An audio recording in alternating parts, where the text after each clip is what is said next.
بسم اللہ الرحمن الرحیم۔ قسط نمبر 2۔ شکر ہے یہ مسئلہ تو حل ہوا۔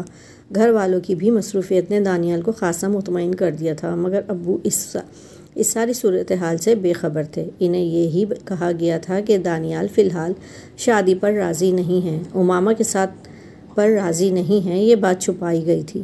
بہرحال جو کچھ بھی تھا، دانیال خاصا ہلکا پھلکا محسوس کر رہا تھا خود کو۔ یہ بات اس کے مزاج سے بھی عیاں ہو رہی تھی۔ گھر والوں کی تابعداری تو وہ پہلے بھی کرتا تھا، لیکن اب تو تابعداری کا کچھ اور ہی عالم تھا۔ زیادہ تر ذمہ داریاں اسی کے سر تھیں، جنہیں وہ بہت اچھے طریقے سے پوری کر رہا تھا۔ سب ہی اس سے مطمئن تھے، سوائے عمیرہ کے۔ گھر کے تمام بزرگان کی گڈ بکس سے نکل گئے تھے نا، اسی لیے خوشی خوشی سب کام کر رہے ہیں تاکہ دوبارہ سے وہی پہلے والا دانیال بن جائے۔ وہ کسی کی گڈ بک سے نہیں نکلا تھا۔ ایک معمولی سی بات کو تم نے پتہ نہیں کیوں سر پر سوار کر رکھا ہے، امامہ نے اسے ڈانٹا۔ اور جہاں تک کام کرنے کی بات ہے تو اس کی بہن کی شادی ہے، اس میں وہ کام نہیں کرے گا تو کیا وہ محلے والے کریں گے؟ شفا نے بھی اس کی عقل پر ماتم کیا۔ کل وہ فون پر بات کر رہا تھا، عمیرہ پر اسرار انداز میں مسکرائی۔ تو کیا پہلی بار کر رہے تھے؟ لائبہ نے ناسمجھی کے عالم میں اسے دیکھا، کسی کو تسلیاں دے رہا تھا۔ تم فکر نہ کرو، ایک مرحلہ تو سر ہو گیا، آگے بھی انشاءاللہ سب کچھ ٹھیک ہو جائے گا۔ تو یار اس میں کیا قابل اعتراض بات ہے؟ اس میں تو کوئی قابل اعتراض بات نہیں، بس آخری فقرہ مشکوک تھا۔ کیوں؟ آئی لو یو کہہ دیا تھا انہوں نے؟ سمرین کی آنکھوں میں چمک آئی۔ جی نہیں، عمیرہ کا منہ حلق تک کڑوا ہو گیا۔ کہہ رہا تھا مجھ پر یقین کرو، نہ کرو اپنی محبت پر تو یقین ہے نا؟ عمیرہ نے ایک ایک لفظ چبا کر ادا کیا۔ عمیرہ بہت بری بات ہے، تم اس کی جاسوسی کرتی پھر رہی ہو۔ امامہ کو بھی یہ بات قابل اعتراض لگی تھی۔ ڈوب مرو تمہارے خاطر میں سب کچھ کر رہی ہوں، اور تم ہو کے؟ عمیرہ نے شدت جذبات سے بات ادھوری چھوڑ دی۔ کون کس کی خاطر کیا کر رہا ہے؟ عمیر اور دانیال اکٹھے ہی لاؤنج میں آئے تھے۔ لائبہ نے رخ تھوڑا سا پھیر لیا۔ وہ حد الامکان کوشش کرتی تھی کہ عمیر سے کم سامنا ہو۔ تم واپس اپنی پہلی والی پوزیشن پر آ جاؤ، عمیر تمہیں آئینے میں زیادہ واضح دیکھ رہا ہے۔ عمیرہ نے اس کی توجہ دیوار گر آئینے کی طرف دلوائی۔ واقعی ذرا سا رخ پھیرنے پر وہ پوری کی پوری عمیر کے سامنے تھی۔ لائبہ اپنے بڑے بھائی کے سامنے اس سچویشن پر جھینپ گئی، جبکہ بڑے بھائی نے یوں پوز کیا تھا جیسے سنا ہی نہ ہو۔ وہ کسی گہری سوچ میں تھا۔ دادی کہاں ہیں؟ کافی دیر کے مراقبے کے بعد اس نے یہ سوال کیا تھا۔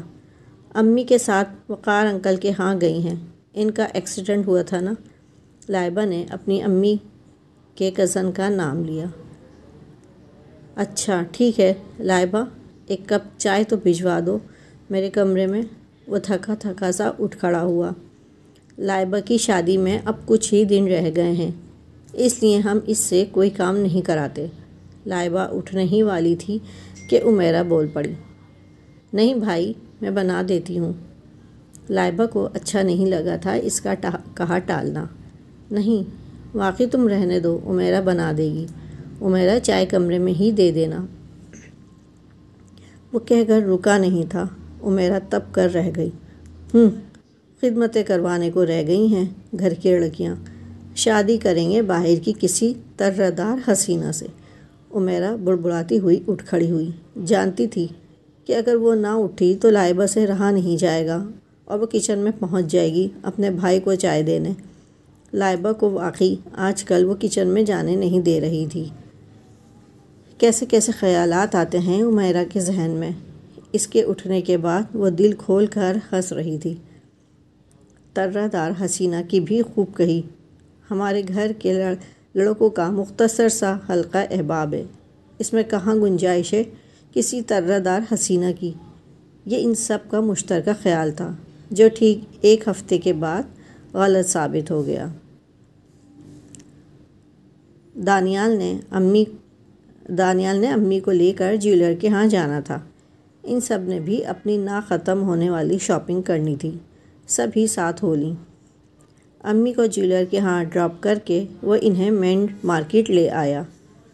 آدھے گھنٹے کے اندر شاپنگ مکمل ہو جانی چاہیے، وہ انہیں ڈیڈ لائن دے رہا تھا جب 2 اجنبی عورتیں ان کے قریب چلی آئیں۔ ہیلو دانیال، خوش شکل اور خوش لباس خاتون جو عمر میں ذرا بڑی تھیں قریب آ کر بڑے پرجوش انداز میں مخاطب ہوئیں۔ السلام علیکم بھابھی۔ دانیال نے بھی ان کی طرف متوجہ ہوتے ہوئے خوش دلی سے سلام کیا۔ کیا ہو رہا ہے؟ انہوں نے مسکراتی نگاہ لڑکیوں پر ڈالی جو یک ٹک ساتھ خاموش کھڑی لڑکی کو دیکھ رہی تھیں، جس کے انداز میں نسبتاً لا تعلقی تھی۔ اس کو دیکھتے ہی پہلا لفظ جو ان کے ذہن کی اسکرین پر نمودار ہوا تھا وہ ترہ دار حسینہ کا تھا۔ ڈیوٹی پر ہوں جناب۔ دانیال کی خوش مزاجی عروج پر تھی۔ اچھی ڈیوٹی ہے، بھابھی بھی کھلکھلائیں۔ تعارف نہیں کرواؤ گے؟ ان کی پرشوق نظریں لڑکیوں کے چہرے پر تھیں۔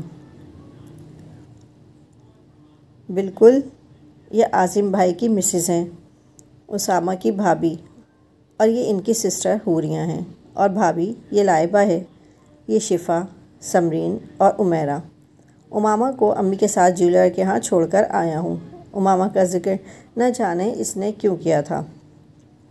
اچھا جی، اپنی شاپنگ انجوائے کریں، پھر ملاقات ہوگی انشاءاللہ۔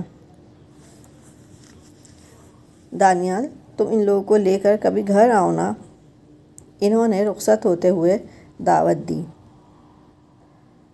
نام تو خوبصورت ہے، عمیرہ زہریلا بڑبڑائی۔ چوائس اچھی ہے دانیال کی، عمیرہ نے گھر جاتے ہی اعلان کیا تھا۔ تم اتنی دور کی کوڑی کیوں لاتی ہو ہمیشہ؟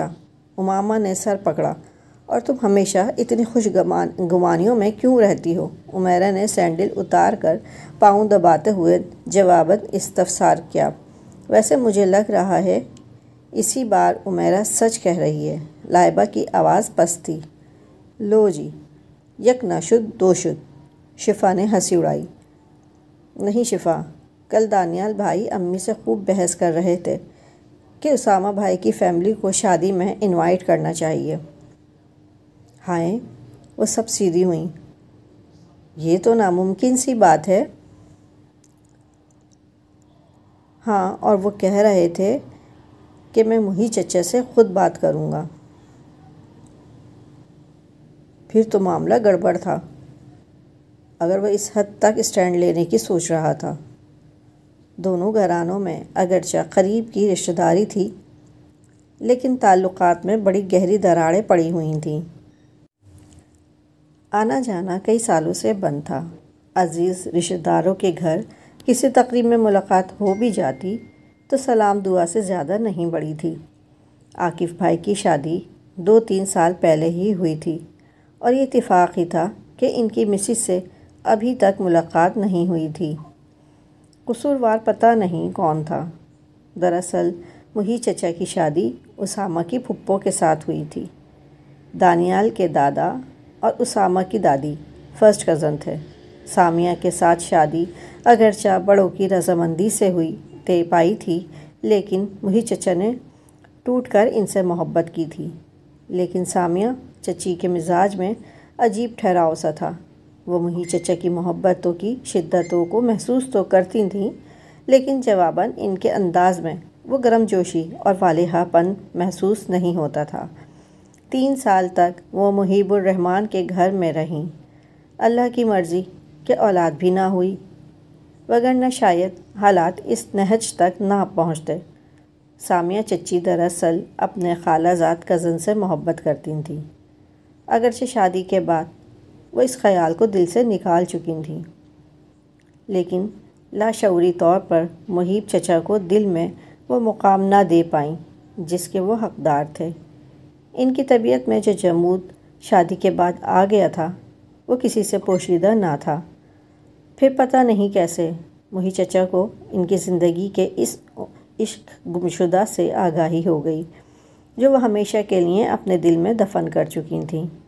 غصہ تو محیب چچا کا خاندان بھر میں مشہور تھا، اس معاملے پر بھی کمپرومائز نہ کر پائے۔ انہوں نے سامیہ چچی کو گھر سے تو بے دخل کر دیا تھا، لیکن دل سے نہ نکال پائے۔ دوسری طرف سامیہ چچی کی والدہ نے بھی صلح جوئی کا راستہ نہ اپنایا۔ یوں مصالحتی کوششیں بارآور ثابت نہ ہوئیں۔ محیب چچا نے والدین کے ہزار چاہنے کے باوجود بھی دوسری شادی نہ کی، اور یوں دو زندگیوں کی جدائی دو خاندانوں میں نہ ختم ہونے والی خلیج چھوڑ گئی، اور اب انہونی ہونے کو جا رہی تھی۔ جو دانیال ان لوگوں کو شادی میں انوائٹ کرنا چاہ رہا تھا، دانیال کی اسامہ سے دوستی تو سب کو خبر تھی، لیکن اس کے گھر اس حد تک آنا جانا ہو چکا ہوگا یہ کسی کے وہم و گمان میں بھی نہ تھا۔ باقی گھر والوں کی تو اس سارے قصے سے کوئی جذباتی وابستگی نہ تھی، لیکن دادی کے دل کا ملال اس ذکر سے اور بڑھ جاتا کہ ان کے بیٹے کی ویران زندگی پوری کی پوری ان کی آنکھوں میں گھوم جاتی۔ پیاری دادی جان، اب جب کہ رقیہ دادی کو اس دنیا سے گزرے کئی سال ہو گئے، تو اب یہ عداوت آپ کے دل میں کیوں کر ہے؟ وہ دادی کو پکڑے بیٹھا تھا۔ میرے دل میں کیسی عداوت؟ بس میرا جی نہیں چاہتا، دادی کا ایک ہی جواب تھا۔ سامیہ چچی کا گناہ اتنا بڑا بھی نہیں تھا، اپنے حصے کی سزا تو کاٹ ہی چکی تھی۔ محبت ہی کی تھی نا انہوں نے، شادی سے پہلے اور شادی کے بعد انہوں نے پوری کوشش کی تھی اس گھر میں سیٹ ہونے کی۔ محی چچا کو بھی اپنے دل میں گنجائش پیدا کرنی چاہیے تھی۔ محبت قربانی مانگتی ہے۔ شدت جذبات میں وہ کچھ زیادہ ہی اونچا بول رہا تھا۔ محی چچا نہ جانے کیا کرنے آئے تھے، چوکھٹ تھامے ایک ایک لفظ سنا تھا انہوں نے، اور پھر خاموشی سے پلٹ گئے۔ دادی سر جھکائے دوپٹے کے پلو سے آنکھیں خشک کرتی رہیں۔ وہ دن یادداشت میں تازہ ہو گئے تھے جب محی چچا ساری دنیا سے چھپ کر راتوں کو بے آواز آنسوؤں سے روتے تھے، اور وہ ان کے کمرے کے باہر ان کے آنسوؤں کو اپنے دل پر گرتا محسوس کرتی تھیں۔ تم محیب سے خود بات کر لو، وہ صرف اتنا ہی کہہ سکیں۔ میں یہ بھی کر لوں گا، اس کے لہجے میں عزم تھا۔ محی چچا کو قائل کرنا مشکل کام تھا، اور اسی مشکل کام کو آسان بنانے کے لیے وہ مناسب الفاظ ترتیب دے رہا تھا کہ محی چچا نے خود ہی دادی کو کہہ دیا کہ دانیال جس کسی کو شادی میں بلانا چاہ رہا ہے بلا لے، آپ منع مت کیجیے گا۔ ان کے اس واضح بیان کے بعد دادی کے پاس کسی پس و پیش کا جواز نہ تھا۔ محیب چچا نے اتنی جلدی اتنا بڑا فیصلہ کیوں کر لیا، یہ سب کے لیے حیران کن تھا، سوائے عمیرہ کے، جس نے محی چاچو کے کمرے میں جا کر چپکے سے دانیال کی امامہ سے شادی کے انکار کی اصل وجہ بتائی تھی۔ اس کا تو خیال تھا کہ وہ محی چچا 2 منٹ میں دانیال کے دماغ سے عشق کا بھوت اتار پھینکیں گے، لیکن انہوں نے تو ان لوگوں کو انوائٹ ہی کرنے پر رضامندی ظاہر کر دی تھی۔ عمیرہ تو اپنا اندازہ درست ہونے پر بہت پرجوش ہو رہی تھی۔ حیرت ہے، دانیال ایسا تو نہیں تھا، یونیورسٹی میں ایک سے ایک لڑکی تھی، لیکن دانیال نے کبھی کسی کو نظر اٹھا کر نہیں دیکھا۔ اس کی شرافت کے سب سے بڑی گواہ خود امامہ تھی۔ اور یہ دل کے معاملے ہیں، جس سے دل مل جائے بندہ اسی کا ہو جاتا ہے۔ شفا نے یہ فقرہ کل ہی پڑھا تھا۔ وہ اکثر پڑھے ہوئے اقوال بڑے ذوق و شوق سے گفتگو میں استعمال کرتی تھی، اور ویسے بھی امامہ کے ساتھ اس کی دوستی تو 10-12 سال پرانی ہے۔ پھر عامر بھائی کی شادی میں انہیں انوائٹ کرنے کا خیال کیوں نہیں آیا؟ عمیرہ نے امامہ کے لیے سوچ کا ایک نیا در واقعہ تھا، اور واقعی پھر امامہ کچھ بول ہی نہ سکی، بات جو صحیح تھی۔